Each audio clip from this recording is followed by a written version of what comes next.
ஒருத்தருக்கு கணையம் பழுதடைஞ்சிருச்சா, அதாவது பேங்க்ரியாஸ் கெட்டு போயிடுச்சா, இல்ல வேலை செய்யலையா அப்படிங்கிறத நம்ம எப்படி பார்த்துக்கலாம்? இப்போ கணையங்கிறது பேங்க்ரியாஸ்ங்கிறது அதுக்கு 2 விதமான வேலை. ஒண்ணு வந்து எண்டோக்ரைன், இன்னொன்னு எக்ஸோக்ரைன். எண்டோக்ரைன்னா ஹார்மோன். அதில முக்கியமானது இன்சுலின். ஸோ நமக்கு எல்லாருக்கும் தெரியும். அது பாதிச்சுன்னா சுகர் வந்துரும். இது ரொம்ப காமன்.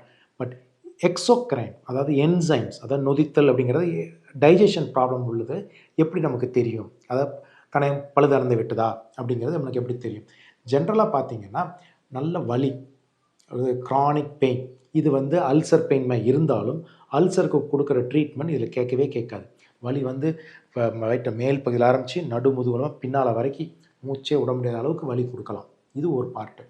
2வது பார்ட் வந்து அவங்களுக்கு வந்து இன்டைஜஷன் ப்ராப்ளம். இப்போ வந்து கொழுப்பு, ஆயிலு இதெல்லாம் சாப்பிட முடியாது. ப்ளஸ் புரோட்டீன் இதெல்லாம் சாப்பிட்டாவே அவங்களுக்கு வந்து செரிமான சக்தி இல்லாம இருந்துகிட்டு, அது ஒரு பெரிய பிரச்சனையா இருந்துகிட்டு, இது ஒரு அல்சர் ட்ரீட்மெண்ட், இல்ல அல்சர் மாத்திரைங்க போட்டா சரியா கேட்கவே கேட்காது. இது தவிர அவங்களுக்கு மோஷன் வந்து எண்ணெயா போகும். அப்படியே எண்ணெயா எனக்கு வெளிய வருது. கொழுப்பா எனக்கு மோஷன் வருது. மோஷன்ல பார்த்தீங்கன்னா, அப்படியே என் மோஷன் வந்து எண்ணெய் மாரி மேல தண்ணீல மிதக்குது அப்படிம்பாங்க. அதனாலயும் இந்த அ exocrine part of the pancreas affect ஆயிருக்கலாம். அதே மாரி வெயிட் லாஸ். எப்பவும் ஒல்லியாவே இருப்பாங்க. வெயிட் போடவே போடாது. அதனால அவங்களுக்கு நியூட்ரிஷன் டெஃபிஷியன்சி மசில் மாஸ் இருக்காது. மசில்லாம் வந்து சூம்பி போன மாரி இருக்கும். அந்த ஃபேட் சாலுபிள் விட்டமின்ஸ் அதெல்லாம் பார்த்தீங்கன்னா, அது ஒரு எப்பவுமே ஒரு டெஃபிஷியன்ட்டா இருந்துகிட்டே இருப்பாங்க.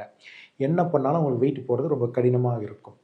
இதுதான் கணையம் பாதிச்சதற்கு எண்டோக்ரைன், எக்ஸோக்ரைனுக்குள்ள சிம்பிளான ஒண்ணு. பட் இத டாக்டர்ஸ் தான் உங்களுக்கு பார்த்து அதுக்கேத்த மாரி டெஸ்ட் பண்ணி கண்டுபிடிச்சு சொல்லுவாங்க.